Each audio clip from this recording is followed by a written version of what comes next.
शहरों जाके लटके कमर का ये मेवाती का दोहा उस चीज को बताता है कि हम किस तरह से तलवार से खेलते थे, किस तरह राजाओं से खेलते। एक और आंदोलन मेवाती किसानी में लड़ा जिसे आप अलवर तहरीक के नाम से जानते हैं। अलवर तहरीक भी इसी तरह राजा के जुर्मों के खिलाफ और राजा की नाइंसाफी के खिलाफ लड़ी, क्योंकि अलवर का जो राजा था विनय से इतना अज्ञात, इतना फिजूल खर्च था कि उसका काम ही नहीं चलता था, हर बार मकान बना। इससे भी जब काम नहीं लगा तो उसने बहुत सारे रथ टैक्स लगा दिए, हाथी टैक्स लगा दिए, फिर सिंगली टैक्स और बढ़ा दिया। फिर उससे भी काम नहीं चला तो उसने शोर करवा दिए पूरे इलाके और किसानों से कहा कि भाई तुम दौड़ ना बांधो अपने किसान, ये जो सूरी है ये जब क्या बढ़ रहा है तो दिक्कत आ रहा है दौड़ को। उसके खिलाफ आंदोलन शुरू हुआ कानपुर से, वहां गोली चलाई, कोई 250 किसान उसमें मारे गए। उसके बाद मेवातियों ने उनका विरोध किया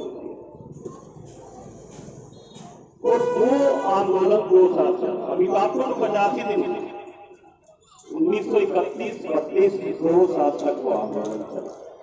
एक तरफ राजा था जिसको अपने हथियारों पर, अपनी ताकत पर, अपने पैसे पर, अपने रुतबे पर बड़ा गुरूर था, और दूसरी तरफ आम किसान।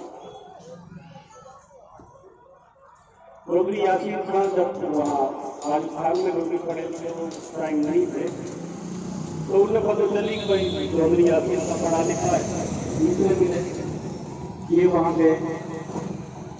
फिर चौधरी अब्दुल नहीं उसके साथ जुड़े, फिर काम नहीं चला तो फिर और मोहम्मद असलफ साहब जुड़े और फिर वो आंदोलन जोरदार ढंग से चला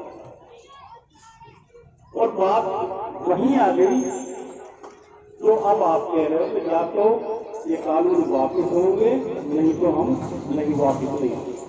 जब तक ये कानून वापिस नहीं होंगे हम वापिस नहीं होंगे। उस वक्त तो ये बात नहीं थी कि अगर ये राजा रहेगा तो ये आंदोलन सफल होगा। राजा ने गोली भी चलवाई, लालच भी दिया, यहाँ तक कि चौधरी यासीन खान को कहा कि मैं अपना प्रधानमंत्री बना,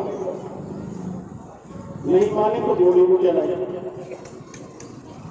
और गोविंदगढ़ में जब उस दिन जुमा था, जुमा में लोग आए हुए थे, जुमा के बाद वहाँ पंचायत रखी गई थी, तो फौज ने पंचायत को घेर कर अंदर फायरिंग की जिसमें 95 लोग मारे। उसके बाद अंग्रेज सरकार को होश आया कि यहाँ तो बहुत बड़ी जाति है, लोग यहाँ से जाकर, जैसे अब आप यहाँ बैठे गांव बस्ती की सीढ़ियों में जाकर धरना देंगे और अंग्रेज सरकार से कह दिया कि या तो ये राजा रहेगा या फिर हम। और आखिर उसकी इंक्वायरी हुई, राजा को देश निकाला हुआ और किसानों की जीत। ये 4 ऐसी मिसालें हैं मेवात की जो आज तक हम लोग याद करके गर्व से सीना फूट जाता है कि हमारे बुजुर्गों ने उस वक्त अन्याय के खिलाफ किस तरह से लड़ाई। कोई हालात आज भी घटते हैं, क्योंकि आज भी जब इन कानूनों की बात करते हैं, अभी मौलाना सर ने बहुत तफसील से आपको बताया था, इसका अगर सबको तो आप मैं बताऊंगा, इसकी शॉर्ट चीज बताऊं तो वो ये कि किसान सिर्फ कमेरा रहे। कमेरा ऐसे नहीं, कमेरा तो आज भी एक किसान गुलाम कमेरा, गुलाम रहे, खेती वो करे, फसल उगाए और उस फसल को लेकर कोई और जाए। ये चीज अभी कल हिमाचल प्रदेश की खबर आ रही थी, अडानी जी ने वहां सेब होता है, वहां के किसान सेब उगाते हैं, ऐसे खेती नहीं होती, थोड़ा बहुत चावल होता है, तो छोटे छोटे जो व्यापारी थे वो वहां से सेब 20 रुपए किलो लावे आज आपको मंडी में बेचते और मंडी में आगे बिक जाए, तो वहां अडानी जी पहुंच गए और उन्होंने ये कहा कि ये 20 लेते मुझे 22 रुपए किलो दे। अब लोगों ने कहा 2 रुपए फालतू मिल रहे तो दे दिए। अगले साल वाले 23 रुपए कर दिए, फिर उसी को दे दिए। यूं करके 2-3 साल में वो छोटे व्यापारी जाने छोड़ के जब हम देख ना दे वो 22 तो भी कर ले, तो उन्होंने जाना छोड़ दिया। तो इस साल उसने क्या किया कि भाई तुम्हारी इस साल फसल अच्छी नहीं है, मैं तो तोड़े उधर। तो बिल्कुल वही चाल अब चली जाती है। प्रोजेक्ट खेती हो या फिर जो माल को जमा करने की बात हो, वो सब एक ही चीज है, बिल्कुल एक दूसरे से जुड़े हुए। अगर आपके सपने एक बार गोदामों में चली 5 रुपए 10 रुपए किलो में, तो फिर आपको ही वो 150 रुपए में 200 रुपए किलो में।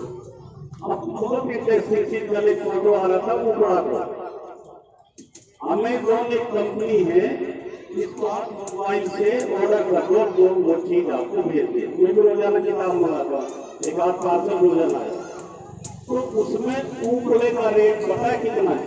आप बताइए ऊपड़ा कितने का होगा? 50 पैसे का, 1 रुपए का, 399 रुपए ऊपड़े का रेट उस एमेजन पर। आप ऑर्डर करोगे फोन से 399 रुपए में आपको एक ऊपड़ा 399 रुपए का है। तो आपके गेहूं और आपकी सब्जियां उनका क्या होगा? ये लड़ाई है। और इस लड़ाई में जब हम अपनी तारीख को याद करते हैं, जब हमने पिछले रिकॉर्ड को याद करते हैं, जैसे अभी रमजान साहब ने बताया कि कभी कभी तो ऐसा लगता है कि हम उनकी औलाद नहीं, लेकिन ऐसा नहीं है। ठीक है, खून तो हमने खराब कर लिया और बारो करके बिहार को लिया, वहाँ हैदराबाद से लिया, खून तो खराब हुआ है, लेकिन ऐसा भी नहीं है कि हम बिल्कुल ही तलवार जंग खा गया। सवाल सिर्फ ये है कि पहले जो चौधरी थे वो बहुत मजबूत थे, वो भूखे मरते थे, पैसा नहीं था उनके पास, सैकड़ों किला जमीन नहीं थी, लेकिन वो पंचायत में बैठकर इंसाफ करते, अपना बेटा हो उसको भी सजा देते थे और दूसरा कोई हो तो उसको भी इंसाफ।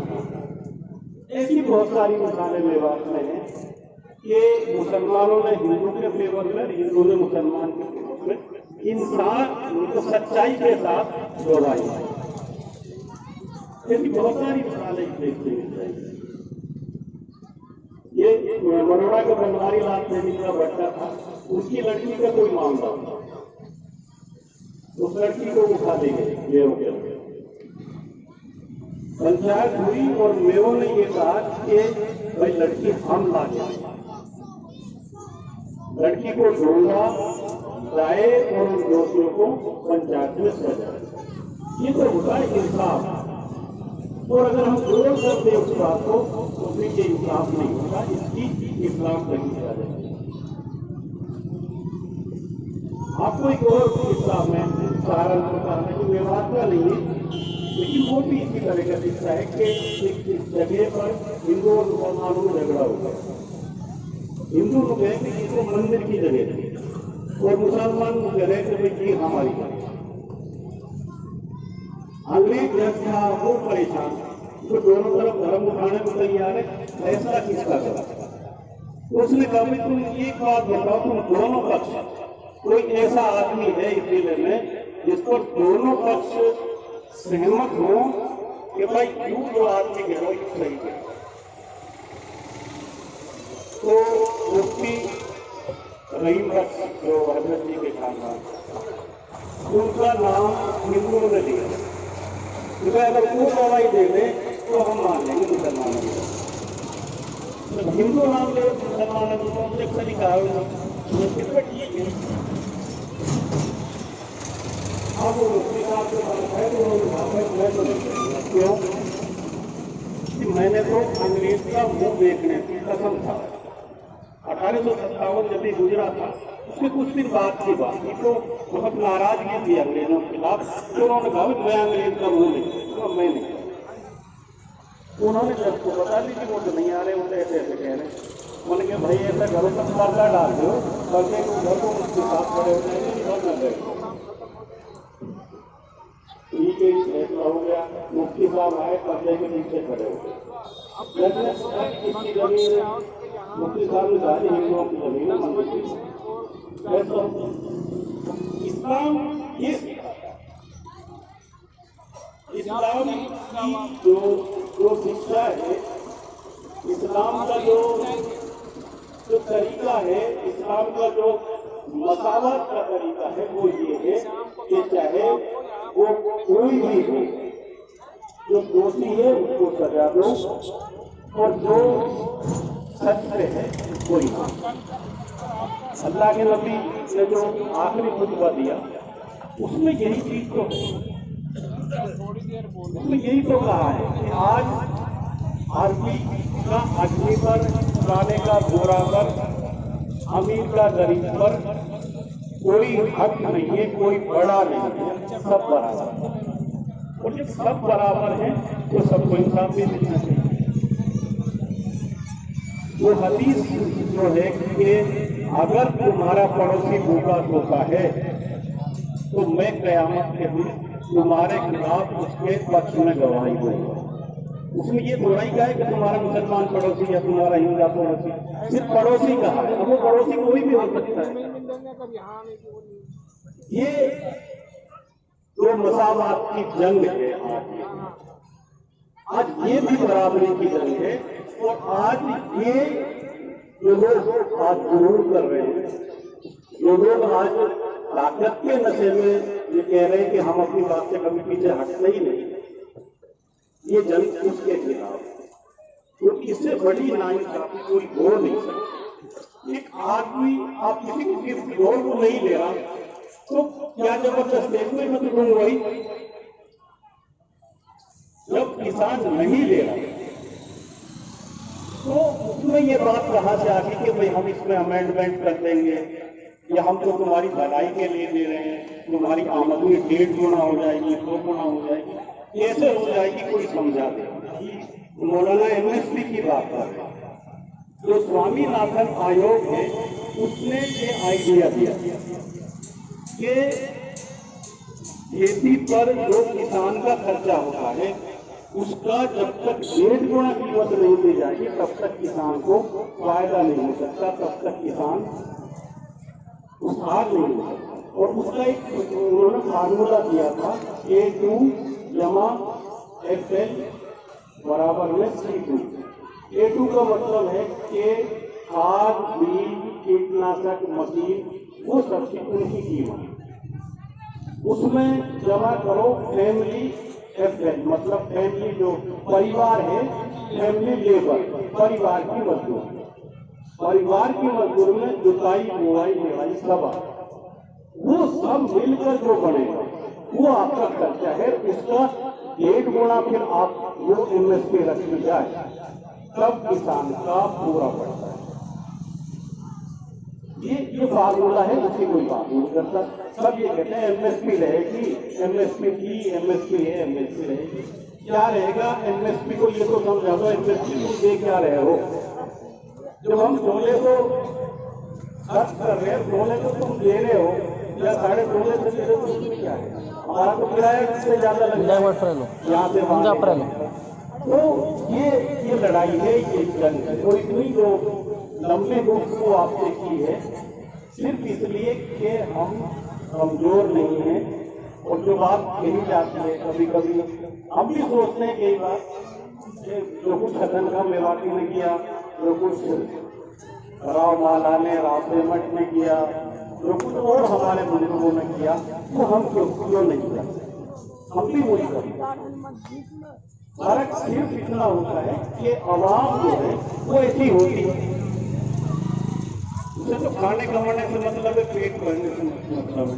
लेकिन जब आवाम को नेता मिल जाता है जब उनको रहबर मिल जाता है, जब उनको समझाने वाला मिल जाता है कि हम अगर ऐसे करेंगे तो इस तरह लड़ेंगे तो फिर हमें ये फायदा हो जाएगा, तब समाज की ताकत। इसलिए ये बात सिरे से मैं तारीफ करता हूँ कि हम उनके औलाद, आज भी उनकी औलाद, आज भी उतनी हिम्मत है। आज भी अगर कभी मान सम्मान की, मर्यादा की, इज्जत की बात आती है तो पूरा गांव, चाहे गांव में कितनी पार्टियां हो, पूरा गांव लाठी लेके निकल आता है। यही तो ताकत है, एक आदमी की ताकत। आप मेरा ये खुली हुई अंदर, कितना ही तेज मार लो क्या लगेगा, लेकिन अगर गुस्सा मान के मारेंगे तो बहुत तेजी के साथ। तो ये जो आंदोलन से जो हमें सिखाता है, ये जो संघर्ष हमें सिखाता है, जो कुछ आज हम कर रहे हैं, वो यही सिखाता है कि जब हम मुट्ठी बांध लेते हैं तो फिर हमारी ताकत कई गुना बढ़ जाती है। और जब हम मुट्ठी बांध लेते हैं तो फिर पार्टीबाजी, राजनीति, प्राण की चीजें पीछे रह जाती, फिर तो ये मुद्दा और सामने वाले लग जाता है।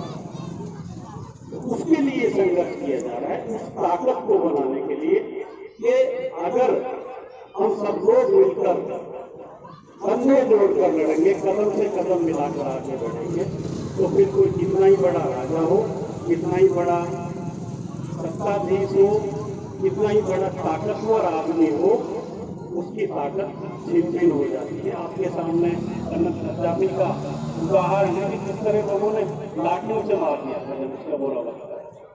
तो कोई घमंड ना करे, बुरा वक्त किसी का भी आ सकता है। और यूँ कहते हैं कि जब जनता उठती है ना तो फिर राजा भक्तों की तरह उड़ जाएगा। आपका बहुत बहुत शुक्रिया। धन्यवाद।